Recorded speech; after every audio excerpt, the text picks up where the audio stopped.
¿no es cierto? Y es diastólico cuando no coincide. ¿Okay? ¿Qué me faltaba preguntar? ¿Qué me faltaba? ¿Qué quedó ahí?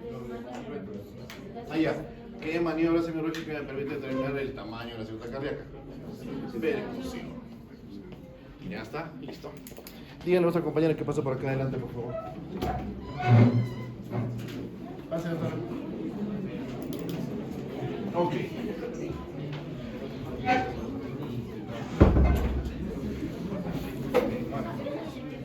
Muy bien. Entonces, a ver ya, chicos. Vamos a hablar ahora de algo que desde el punto de vista clínico es demasiado importante y que ustedes tienen que saber distinguir muy bien, porque son muchas características que tenemos que encontrar en cada uno de estos casos. Estamos hablando de los principales signos y síntomas cardíacos. ¿Ok? ¿Por qué son importantes estos signos y síntomas cardíacos? Porque nosotros vamos a armar posibilidades diagnósticas sindrómicas dependiendo de lo que encontremos en cada uno de estos y sepamos su interpretación.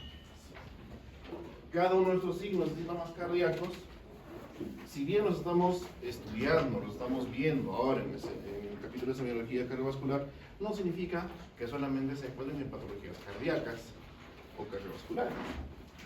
Estos pueden compartirse también con patologías respiratorias, algunos con patologías digestivas, etcétera, etcétera, etcétera. Pero dentro de esa similitud o dentro de esa particularidad de presentarse en varios grupos de patologías, desde el punto de vista cardiovascular, son importantes para que nosotros sepamos distinguirlos. Muy bien.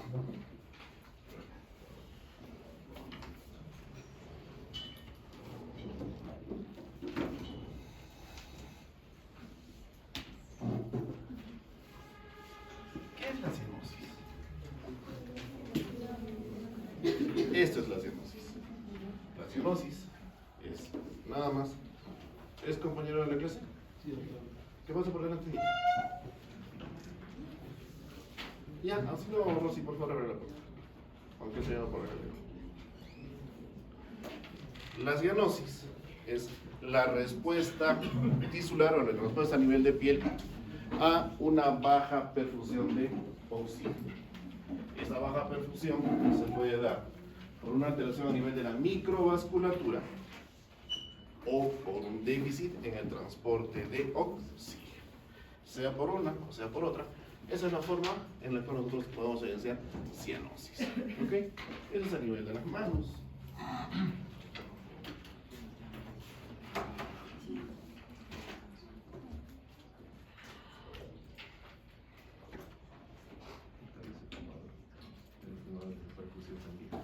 A nivel de la boca. Nosotros debemos tomar en cuenta que microvasculatura tenemos en todas las regiones distales, ¿ok? Pero ¿dónde es más evidente? A nivel de dedos, en manos y pies, y a nivel bucal. Mucosas es un compromiso fundamental. Nosotros acá podemos evidenciar que hay una cianosis perioral, con compromiso de mucosas, incluso la lengüita está muy cianótica.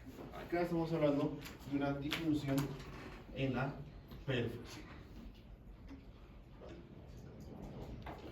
¿Cómo clasificamos nosotros a la cianosis?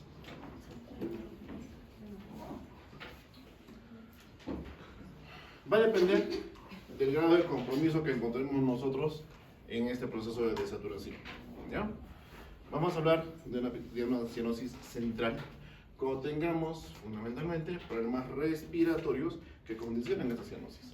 Neumonías, síntomas de dificultad respiratoria, bronquitis, neumotórax, etc. Y también vamos a encontrar cianosis central cuando hablemos de alteraciones a nivel de transporte de oxígeno. ¿Ya? Por ejemplo, en las metahemoglobinas. La cianosis será periférica o generalizada, ¿no es cierto? O cuando está generalizada, cuando tenemos problemas sistémicos, falla cardíaca, un shock cardiogénico, taponamiento cardíaco, etc. Y va a ser localizada cuando nosotros encontramos problemas trombóticos a nivel de los vasos, las trombosis venosas profundas, obstrucciones arteriales, ¿ya?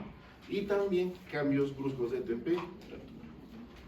¿Y cuándo va a ser mixta? Cuando nosotros encontremos shunts arteriovenosos. Estos shunts lo que van a condicionar es la presencia o la circulación de sangre arterial poco oxigenada y sangre venosa muy oxigenada. Tetralogía de Fallot, las comunicaciones interventriculares, como mencioné algunas, las anomalías de Epstein, transfusión de grandes vasos, todas esas cardiopatías congénitas vamos a estudiarlas posteriormente. Entonces, son los tres tipos fundamentales de cianosis que yo puedo encontrar.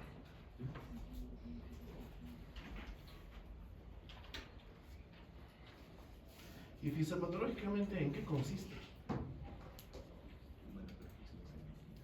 Lo normal es que nosotros recibamos el aire y que este aire, por la vía respiratoria, por la bronquial, llegue hasta esta estructura. ¿Qué es esta estructura? ¿Qué es esto? ¿Qué? Alveolos. Alveolos, ¿no es cierto? Son alveolos. ¿Y qué cosa le da la forma a los alveolos?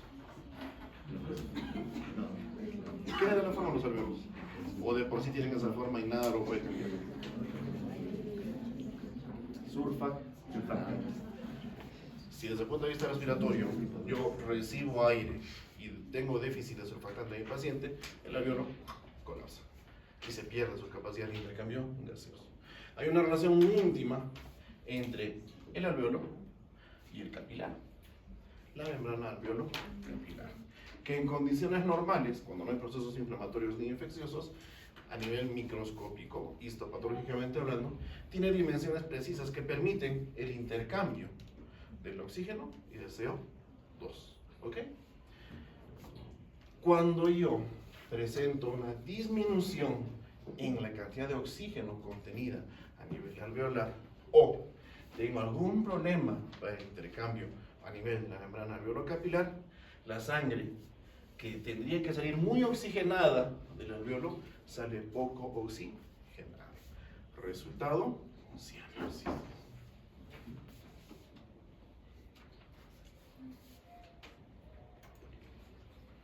Entonces, cuando yo determino que mi paciente presenta cianosis, tengo que determinar primero dónde está localizado.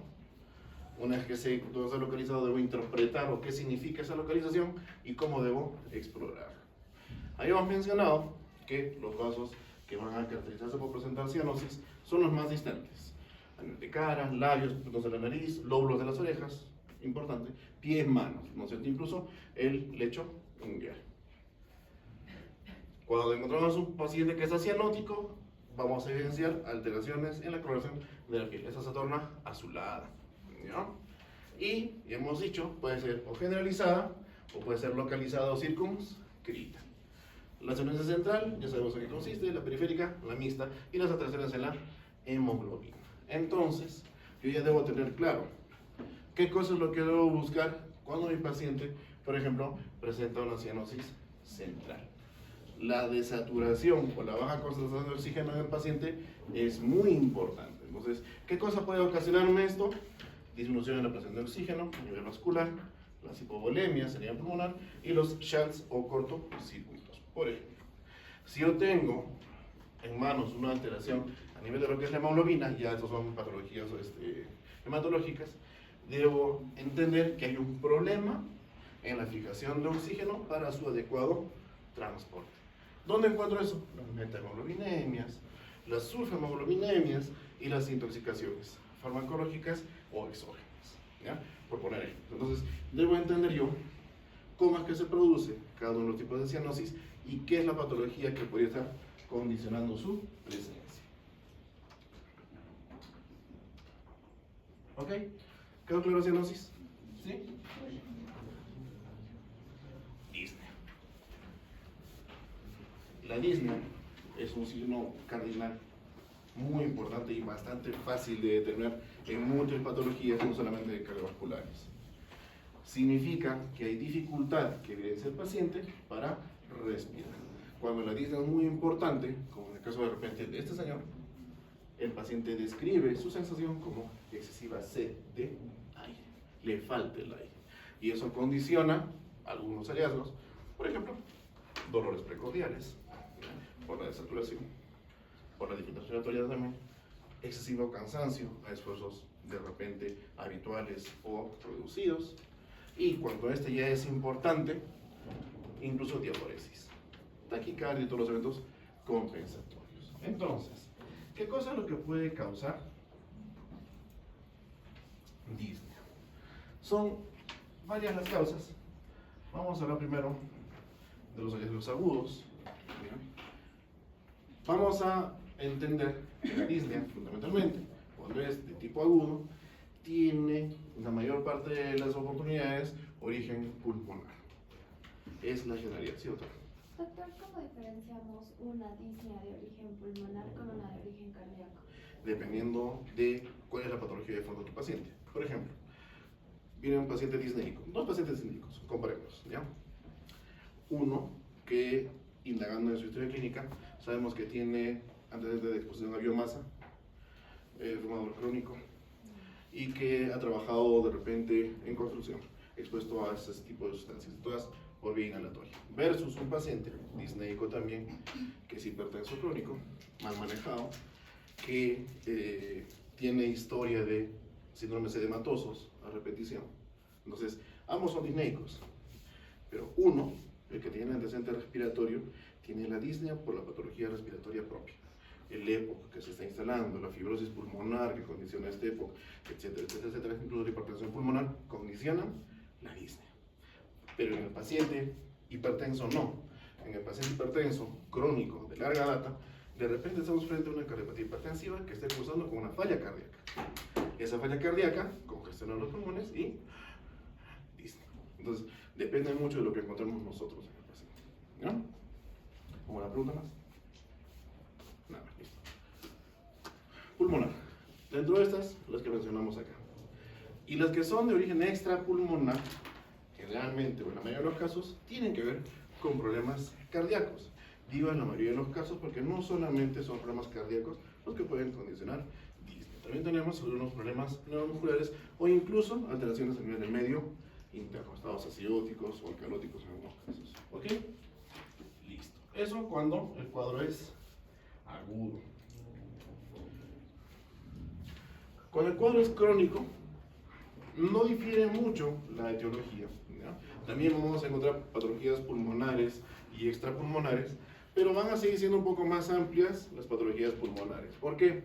Porque puede haber disnea por alteraciones a nivel de parénquima pulmonar, vamos a encontrar disnea por problemas vasculares pulmonares, ¿ya?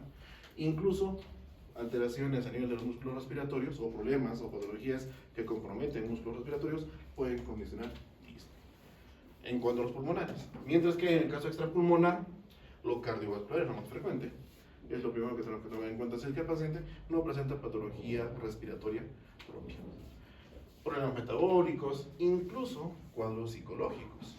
Ustedes van a encontrar pacientes que padecen de cuadros ansiosos o ansiosos depresivos que van a tener en su estado de ansiedad esa sensación de dificultad respiratoria. Pueden hacernos pensar en muchas cosas, pero no podemos descartar. Cuando todos los exámenes y la evaluación salen normal, no debemos descartar que estemos frente a un paciente con alteraciones psicológicas. Y otros que pueden condicionar también, que son extrapulmonares y que pueden producir en el paciente la presencia de disnea.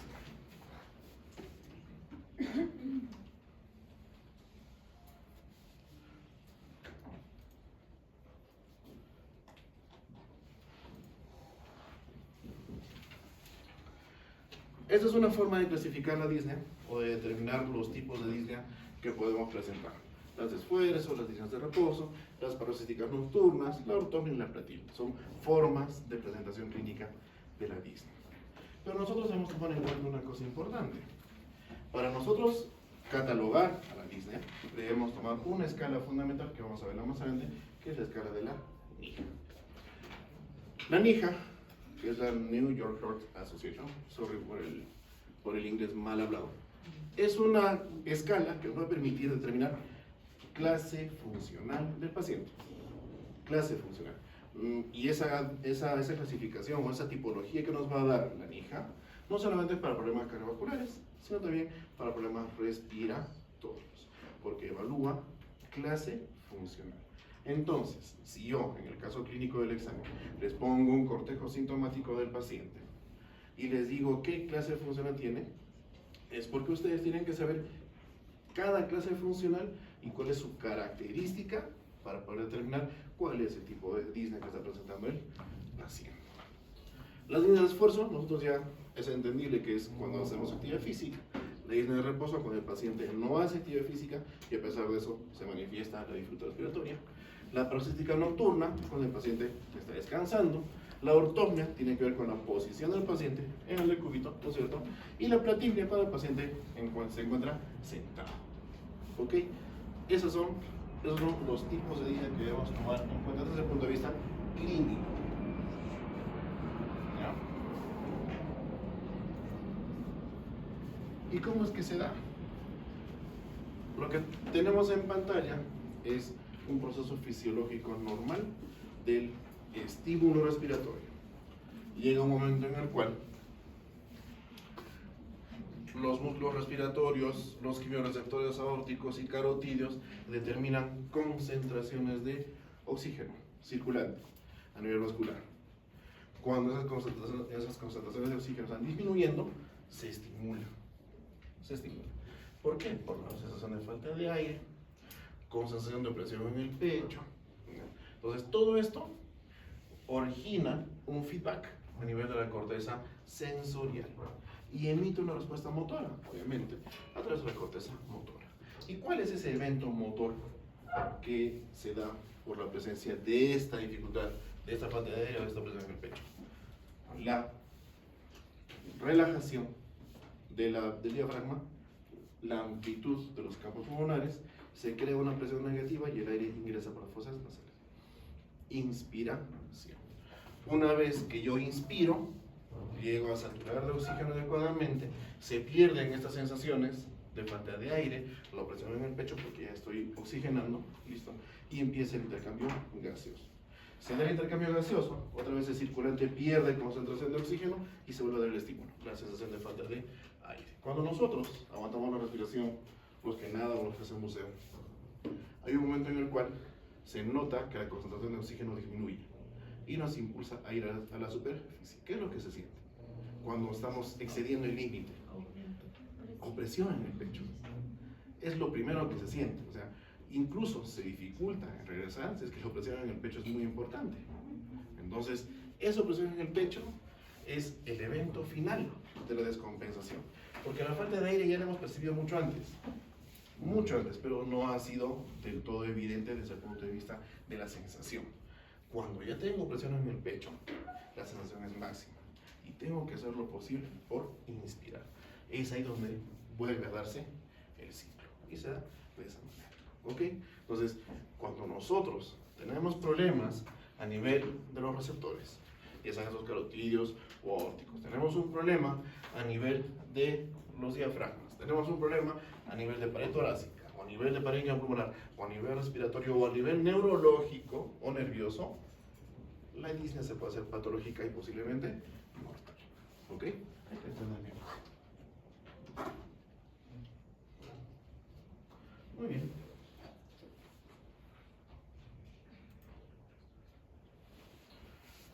Esas son las escalas de medición que la literatura nos ofrece hasta el momento.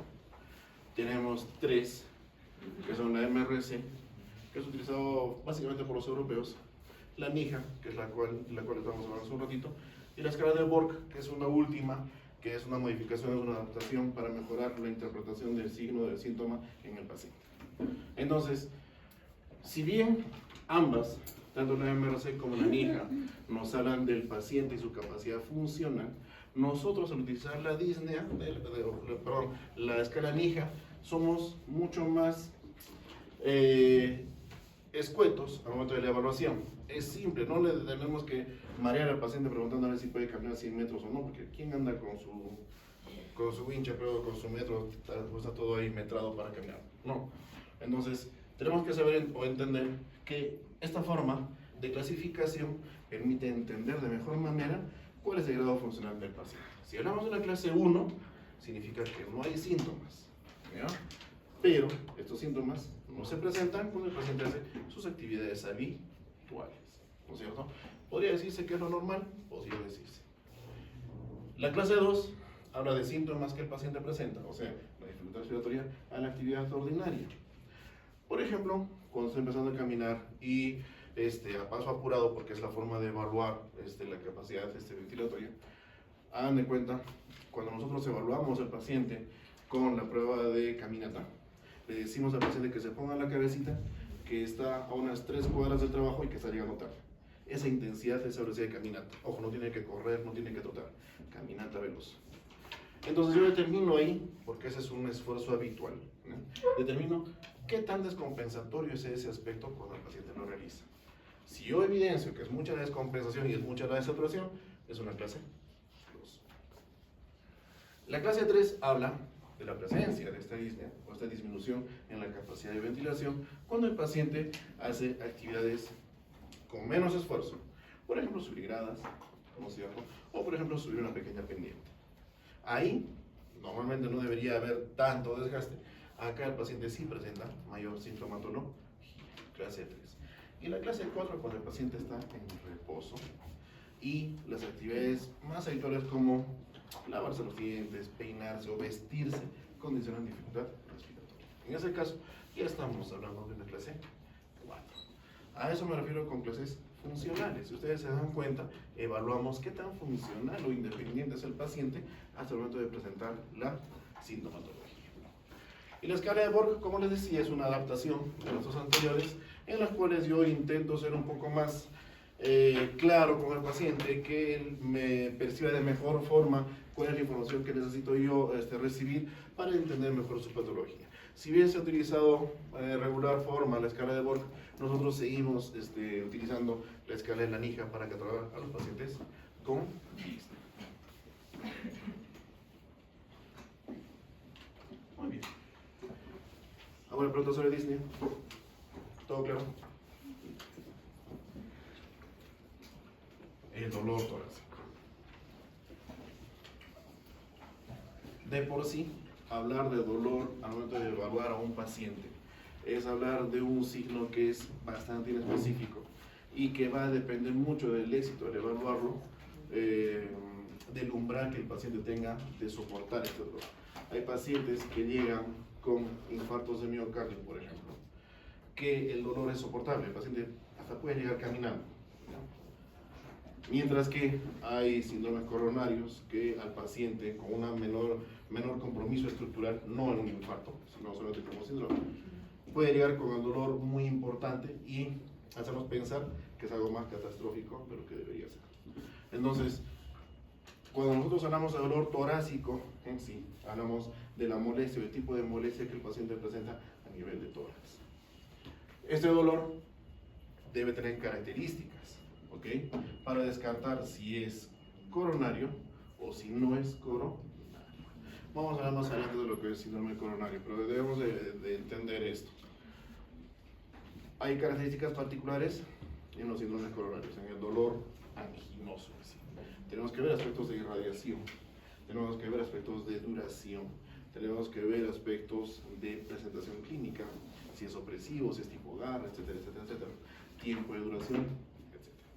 Pero si yo estoy hablando de un dolor torácico, por ejemplo, ocasionado por una tos crónica, ocasionado por una tromboembolia pulmonar, ocasionado por una pericarditis aguda, son distintos tipos de dolor. Entonces, yo tengo que saber distinguir frente a qué tipo de dolor estoy para darles un manejo. ¿Ok? Muy bien, entonces, ¿cómo yo puedo clasificar al dolor torácico?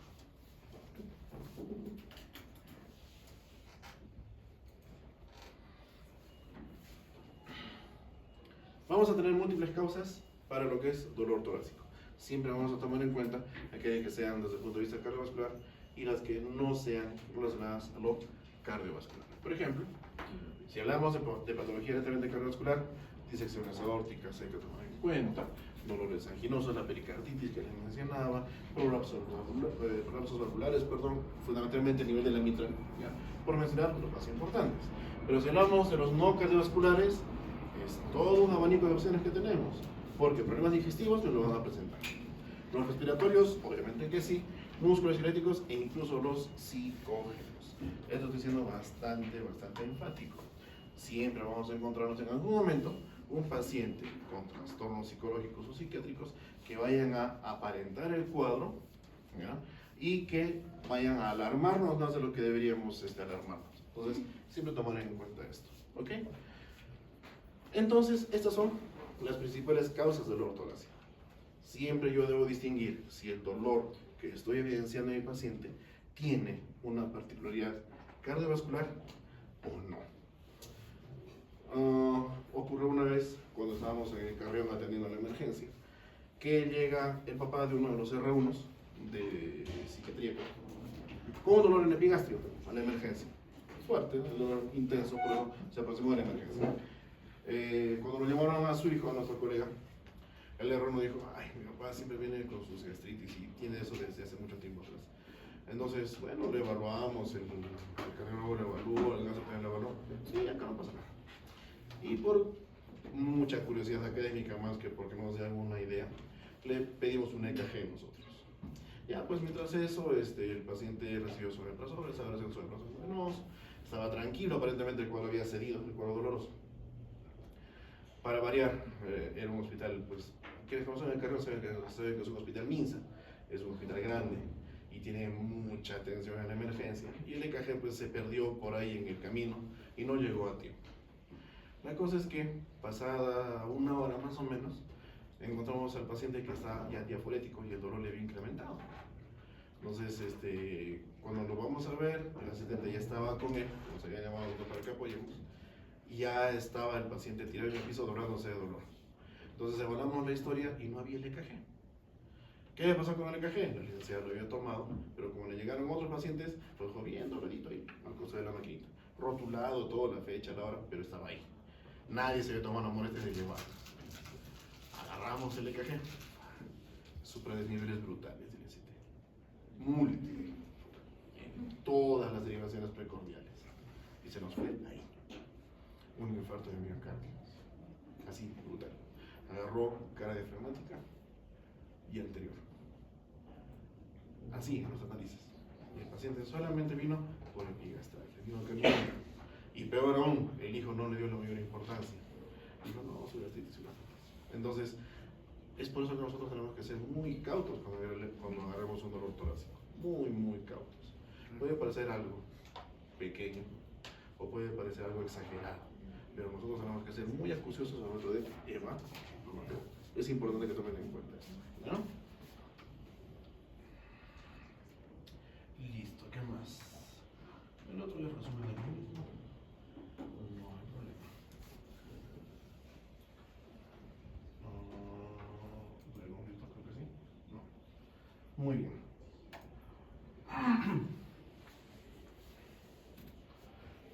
A manera de resumen, para que tengamos claro, las causas del dolor torácico cardiovasculares son estas principalmente, las más frecuentes y las más agresivas, y las no cardiovasculares, ¿ya? Entonces, como se dan cuenta, para pensar en dolor torácico desde el punto de vista cardiovascular, es mucha la patología, es muy variable la patología. Y por desgracia, muchas de estas patologías pueden ser debut en el paciente, y el debut puede ser catastrófico. Entonces, yo tengo que evaluar bien a mi paciente para llegar a determinar el tipo de dolor torácico que está presente y distinguirlo de las que no son cardiovasculares.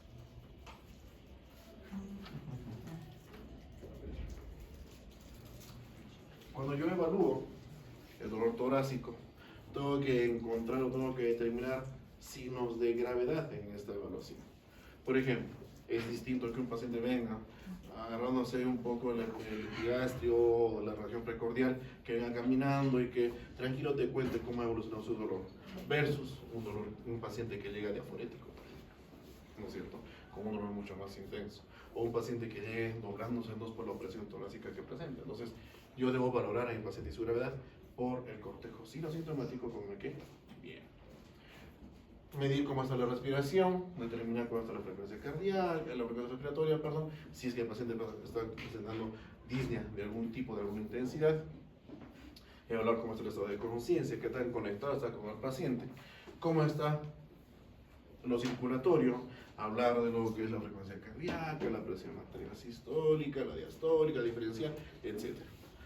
Hallazgos en el EKG, definitivamente yo no puedo dejar salir a un paciente con dolor torácico sin su EKG básico.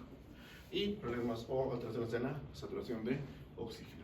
Cada uno de estos hallazgos va acompañado de dolor torácico y tiene que ser evaluado de forma adecuada.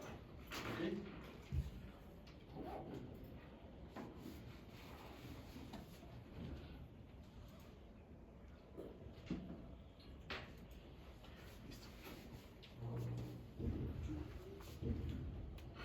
Cuando nosotros evaluamos desde el punto de vista clínico al dolor torácico, generalmente estos dolores torácicos se van a presentar en la emergencia, ¿ya?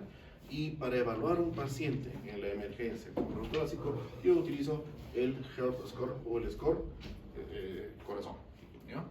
En el cual tengo que ver algunos aspectos en cuanto a la historia clínica, los antecedentes, hallazgos en el EKG que lo voy a tomar en ese momento, puntuaje por la edad, los factores de riesgo que se vaya a presentar y el dosaje de tropo.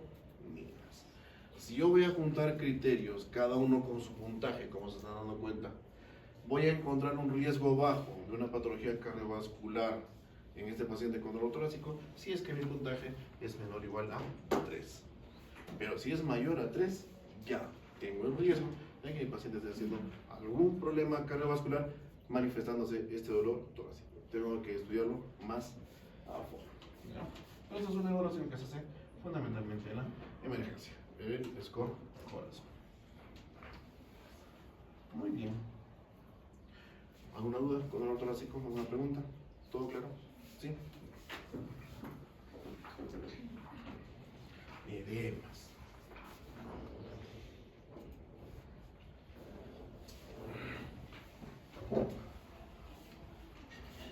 El edema va a ser una manifestación clínica bastante frecuente, no solamente en pacientes cardiovasculares. Vamos a encontrar edema en pacientes hepáticos crónicos, vamos a encontrar edema en pacientes renales, vamos a encontrar edema en pacientes desnutridos crónicos, etcétera, etcétera, etcétera.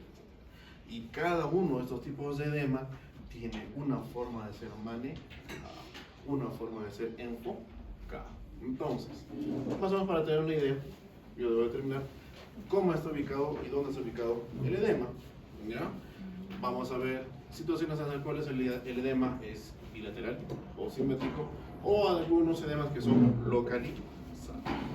Si hablamos de que mi edema es bilateral o es simétrico, tengo que determinar si este edema abarca todo el cuerpo en el paciente o abarca solamente extremidades inferiores. Si estoy hablando de un edema generalizado, estoy hablando de una anasarca. ¿Y en qué casos puedo encontrar esto? Cuando hay falla cardíaca, cuando estoy en una falla renal, como el síndrome nefrótico, fallas hepáticas y el proceso de desnutrición pluricarencial, ¿no? Y voy a encontrar edema en los miembros inferiores cuando hay fundamentalmente problemas vasculares o extravasación, búsqueda de un tercer espacio por la presencia de esta alteración a nivel de explosiones coloidofrúnticas. Y cuando yo hablo de un edema regional o localizado, tengo que buscar patología vascular que esté bien localizada ahí. Por ejemplo, si yo tengo un paciente que viene con un aumento de volumen en pierna del lado derecho y nada más que en el lado derecho, tengo que ver primero si ese edema es normal o no en cuanto a su historia de enfermedad. Debutará en ese lado, habrá sido bilateral en algún momento. ¿Qué es lo que nosotros debemos entender sobre edema cuando evaluamos a otro paciente? Primero, el edema bilateral, el edema que agarre al mismo tiempo ambos miembros inferiores, es un edema que puede ser renal, que puede ser cardiovascular. ¿Ok? Listo. ¿Cuál es el edema que me debe preocupar más? El unilateral. Porque el unilateral implica que puede haber un proceso vascular de por medio, trombosis, fundamentalmente. Otro, cuando yo evalúo edema unilateral, tengo que pensar que hay patología linfática de fondo. Debo buscar ganglios que sean reactivos en el examen físico. Incluso patologías neoplásicas me pueden dar manifestación de edemas unilaterales. Entonces, es por eso que es importante que yo distinga si el edema es bilateral o es unilateral. Entonces, esos problemas vasculares, linfáticos o de algún tipo que me condicione los edemas localizados son los más delicados. ¿Por qué yo debo preocuparme por un proceso obstructivo venoso? Porque si estoy frente a una enfermedad trombótica venosa, es muy fácil que mi trombosis venosa profunda pueda comprometer también la presencia de una tromboembolia pulmón. Es cuestión de tiempo. Para eso tengo que evaluar laboratorialmente, radiológicamente, etcétera, etcétera, etcétera. Esa es la forma en la cual yo debo enfocar y estudiar los edemas en mi paciente.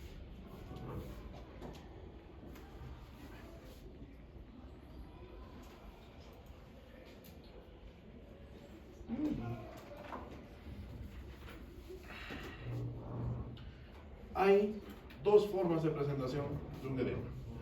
Primero, debemos tener claro, el edema no es otra cosa que la extravasación de volumen circulante, ¿no es cierto? Esta extravasación puede darse, esta extravasación puede darse o por un problema inflamatorio o por un problema de presión a nivel de la pared vascular, ¿ya? Las presiones coreosmóticas se alteran y producen esto. Entonces, cuando yo estoy frente a un proceso inflamatorio, por ejemplo una celulitis, ¿ya?, que se localiza en una parte determinada, ¿ya?, puedo tener hallazgos de edema en mi paciente, porque esa celulitis va a provocar procesos inflamatorios a nivel de toda esa región. Ese proceso inflamatorio va a hacer que haya una extravasación de líquido, una producción de un tercer espacio, va a aumentar las dimensiones de esa parte afectada, con lo que son además signos de fibrosis. Pero ¿qué pasa cuando el paciente presenta un edema distinto, que no tiene que ver nada con lo infeccioso? Vamos a encontrar un edema que no va a presentar mayores alteraciones en cuanto a la coloración de piel, ¿ya?, pero sí va a haber el aumento de volumen, la piel se va a tornar lustrosa, etcétera, etcétera.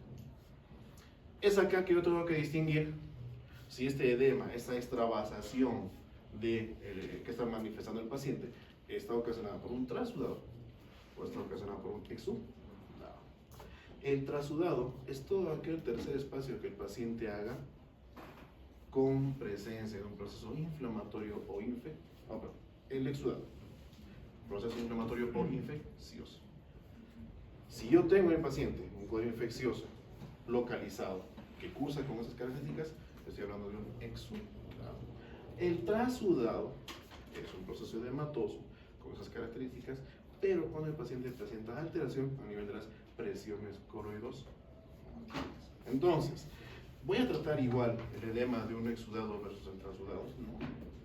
El paciente que tiene trasudado, por ejemplo, puede ser un paciente desnutrido, puede ser un paciente que sea cardiópata no controlado, etcétera, etcétera.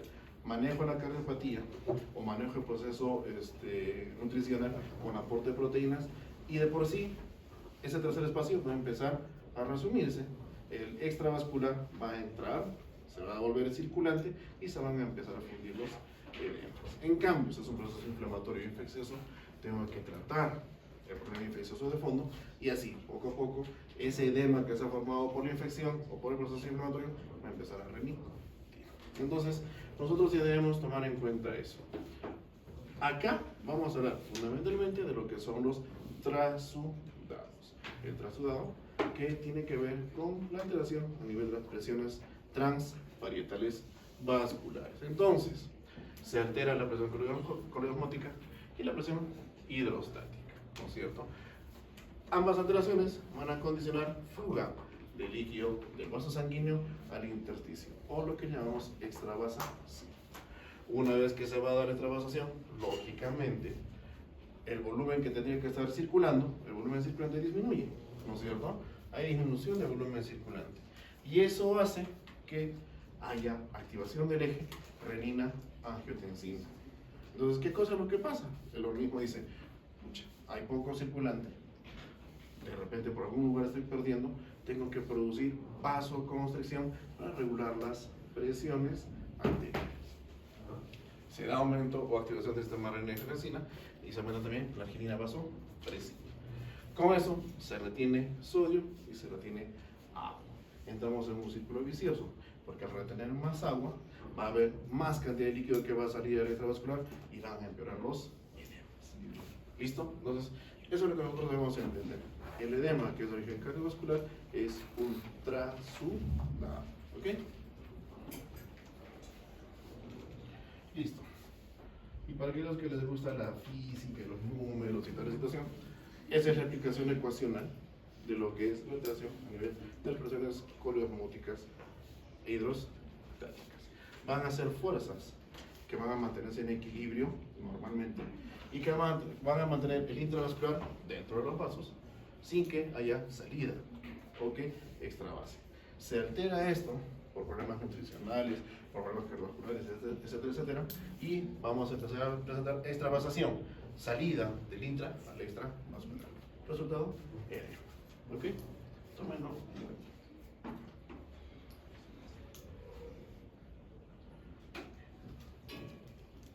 Listo. Eso es todo sobre edema. ¿Alguna duda sobre edema? ¿Todo claro?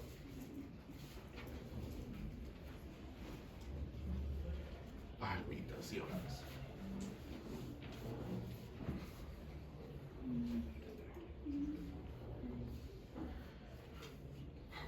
Cuando nosotros evaluamos o interrogamos a otro paciente para que nos diga qué cosa es lo que siente, cuando el paciente quiere describir palpitaciones, lo va a describir como la sensación de pateo del corazón. El corazón es pateado, rápido o lento, pero siente el golpe. El golpe que siente no es de cualquier parte del corazón, es de la punta. ¿Okay? La punta del corazón es lo que patea. Entonces, es lo que nosotros debemos entender como palpitación, la percepción del latido cardíaco en el paciente que no es normal. Ahora, todos en algún momento hemos estado en una actividad deportiva o en una situación de estrés y hemos percibido los latidos en nuestro corazón. ¿Significa que estamos palpitando? No, es solamente la percepción, es una respuesta normal y fisiológica. Cuando pasa el momento, todo vuelve a la normalidad y no percibimos el latido cardíaco. Pero cuando el paciente te dice que en situaciones de estrés o de reposo percibe su latido cardíaco, ahí estamos hablando de palpitaciones. ¿Ok?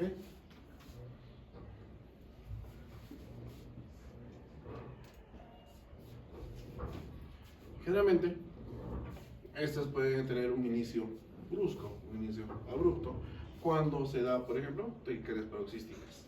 ¿Ya? En algún momento vamos a hablar sobre lo que son trastornos en el ritmo. ¿Ya? Ahí vamos a determinar que hay bradicardias y taquicardias.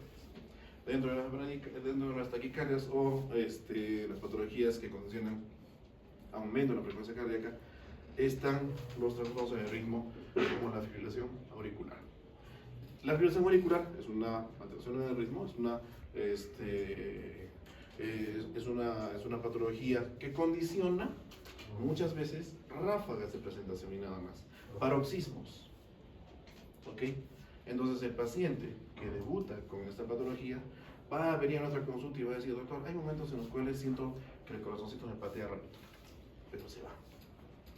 Le duele alguna, solo lo percibo y se va. Y es muy frecuente, de repente en algún momento van a ser muy espaciados, una vez al mes, una vez al año, qué sé yo. Pero cuando se hacen más frecuentes es donde hay que tomar más en cuenta eso. Entonces, a eso se refiere con paroxismos. Son taquicardias que se van a presentar esporádicamente, pero que tienen un inicio brusco. Cuando hablamos de taquicardia sinusal, es aquella taquicardia que no pierde regularidad en el trazado del EKG. ¿Ya?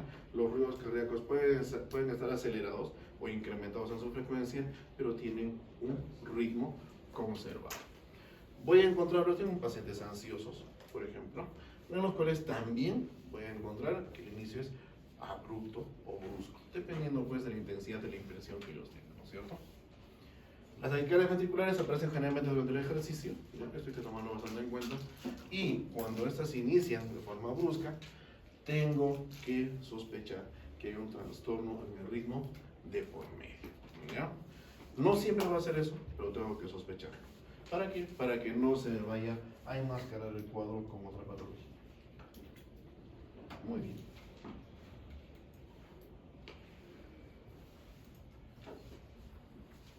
¿Cuáles son las causas de estas palpitaciones? Hay múltiples causas, entre las cardíacas y las no cardíacas, ¿no es cierto?, que pueden condicionar la presencia de las palpitaciones.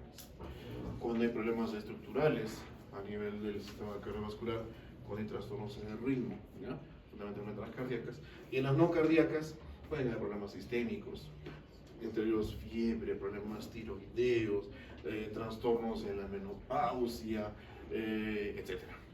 Trastornos psiquiátricos no se olvide, también puede haber, y respuesta farmacológica, ya sea esta de uso terapéutico o de uso recreacional.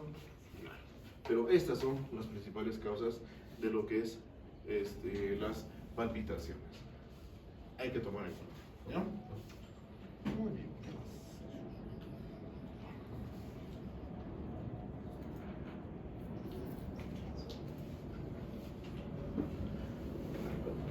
¿Y cómo voy a presentar o cómo voy a evidenciar lo que son las palpitaciones? Hay varios tipos de palpitaciones, las extrasístoles, las taquicárdicas, los latidos en el cuello y las hiperdinámicas. ¿Ya? Listo. Vamos a agarrar la más frecuente. La más frecuente, cuando se presentan palpitaciones, están relacionadas a procesos taquicárdicos. ¿Ya? ¿Qué cosa es lo que yo percibo del paciente o qué cosa es lo que me dice el paciente? Golpes precordiales que son rápidos. Eso es lo que percibe el paciente. Cuando yo evalúo y pongo el electrocardiografio, encuentro un latido cardíaco que es rápido, pero que puede ser regular o puede ser irregular. Así como inicia rápido, también se va rápido. Y la percepción, o claro, la sensación se va. El desencadenante, en el caso de las taquicárdicas, puede ser el esfuerzo físico o si no, el enfriamiento post-deporte. Hace unos años atrás había un relator, porque son futboleros en ese. ¿Cómo se llama este chico? Perea. Ha sido muy sonado su caso porque este pata joven, el deportista, pichanguero, tenía su equipo de fútbol incluso, se fue a jugar fútbol una mañana y murió ahí por un infarto miocárdico masivo. Entonces, ¿qué pasó? ¿Por qué se dio eso? Porque él tenía la propensión a presentar trastornos en el ritmo. ¿Qué había pasado en ese momento específicamente? Ocurrió esto. Él no tuvo los cuidados que tenía habitualmente, ¿ya? Y no lo tengo bien claro, no he visto bien el artículo. No sé si se expuso a agua helada o tomó agua helada o algo así. La cosa es que ese enfriamiento rápido post actividad física, aunque fue cosa caliente, condicionó la presencia de una taquicardia, pero no fue una sinusal, hizo un paroxismo de fibrilación auricular y en eso se formaron varios émbolos y se dispararon por varias partes de las coronarias y subrogades. Se infartó masivamente y quedó. Ahora, ¿puede darle a cualquiera? Sí, pues puede darle a cualquiera. ¿Por qué? Porque el paroxismo en una fibrilación auricular no necesita ser presente mucho tiempo, porque la turbulencia por las contracciones desordenadas va a provocar agregación de elementos formes en la sangre, va a formar los trombos. Y los trombos, dependiendo del tamaño que tengan, pequeños o muy grandes, van a comprometer o vasos pequeños o vasos muy grandes. Puede haber quedado con una secuela neurológica, puede haber presentado un infarto mesentérico, un infarto hepático, pero lo que le dio fue un infarto de miocardio masivo, porque hubieron múltiples trombos que se dispararon. Entonces, esto del enfriamiento post-deporte es algo que debemos tomar siempre en cuenta como antecedente para un paciente que presente palpitaciones de tipo taquicárdico. ¿Qué cosa es lo que el paciente va a manifestar? Además de eso, síncope, disnea y dolor tipo anginas. Entonces, eso es como ejemplo para entender cómo yo puedo presentar o cómo mi paciente puede presentar su palpitación. Dependiendo si son extrasístoles o si hay latidos en el cuello, pues son hiperdinámicas.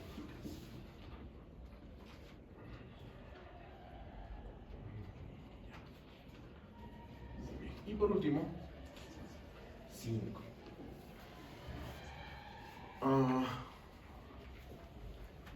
La síncope va a ser un hallazgo semiológico que va a cursar principalmente por una disminución a nivel del flujo sanguíneo cerebral. No hay otra cosa, es disminución en el flujo. Y como es una disminución en el flujo, esta disminución se recupera rápida. Entonces, podemos tener básicamente 3 formas de presentación de las síncopes, ya sean reflejas, ya sean cardiogénicas o sean relacionadas a procesos de hipotensión ortostática. Son los 3 grupos más importantes causales de síncope. por cualquiera de estos se puede presentar la síncope. Entonces, yo debo saber o debo entender por la naturaleza de la síncope en el paciente y por los antecedentes que se presenta, cuál de estos podría ser el agente causal para la síncope en él, ¿no?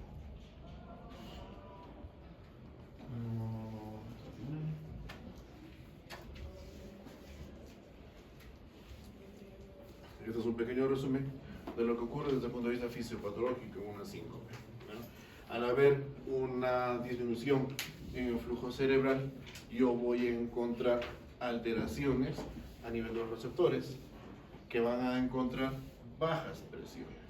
Esto va a activar un evento compensatorio a nivel del sistema simpático, ¿no?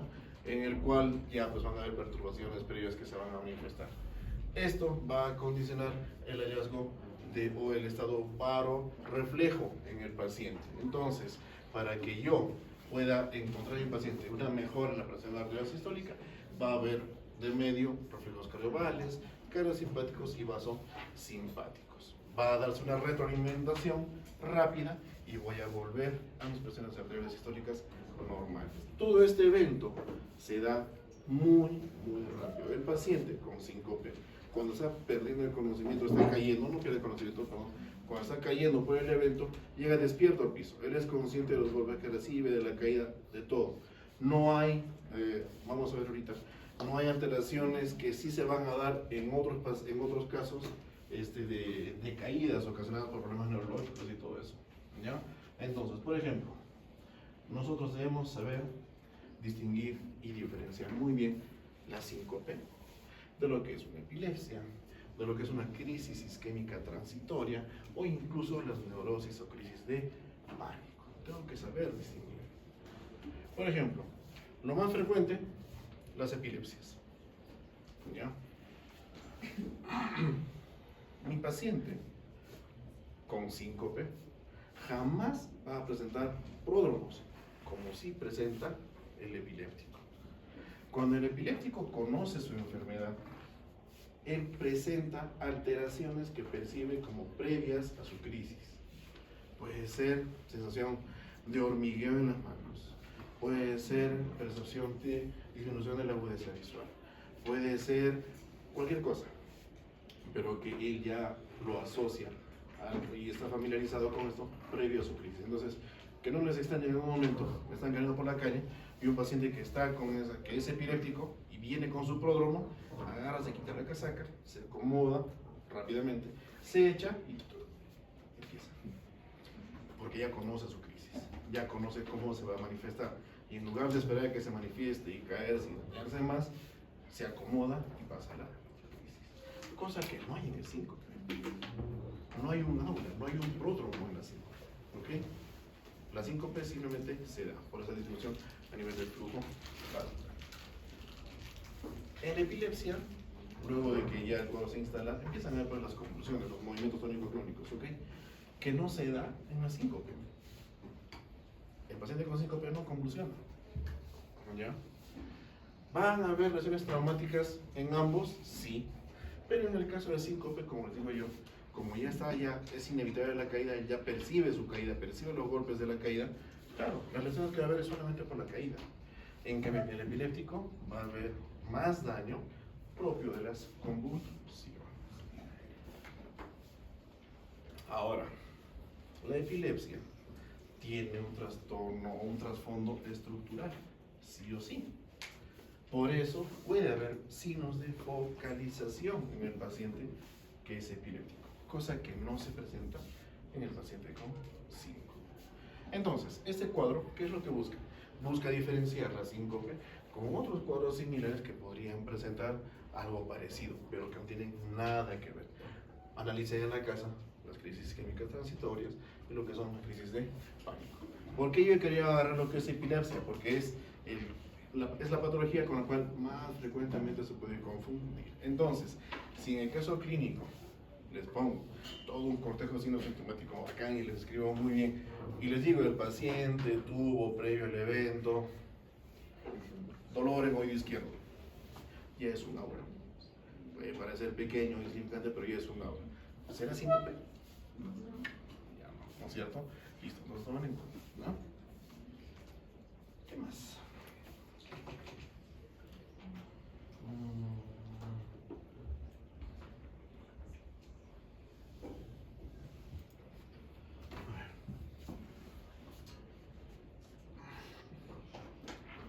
Esto ya es como para buscar cuál puede ser el agente causal de la síncope que presenta el paciente, dependiendo de los antecedentes cardiovasculares que se tengan.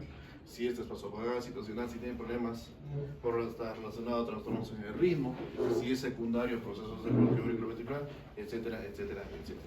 Esto les puede ayudar a determinar si el paciente que es cardiópata presenta sus síncopes y a raíz de qué presenta estas síncopes. Y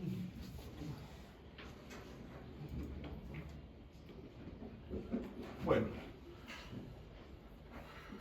cuando yo voy a interrogar al paciente que ha padecido síncopes, tengo que estudiar cada uno de estos aspectos. Debo determinar si está debutando con el cuadro o si ya es un sincopador habitual, cuánto duran las crisis, cómo es así que se presenta, en qué circunstancias o en qué momento se presenta, si es que se asocia a alguna otra sensación aparte de lo que es la disminución del flujo vascular, y si hay algún antecedente que el paciente tenga que me ayude a entender de mejor forma el cuadro. De repente los papás o los hermanos o los tíos presentan algo parecido, siempre es importante tenerlo ahí detallado en la historia clínica. Muy bien, esos han sido lo que son signos y síntomas. ¿Alguna pregunta? ¿Alguna duda? ¿Algo que no haya quedado claro? ¿Seguros? ¿Todo bien? ¿Delegada, alguna duda? Nada, ya. Listo. Muy bien, chicos, eso sería todo entonces. Muchas gracias.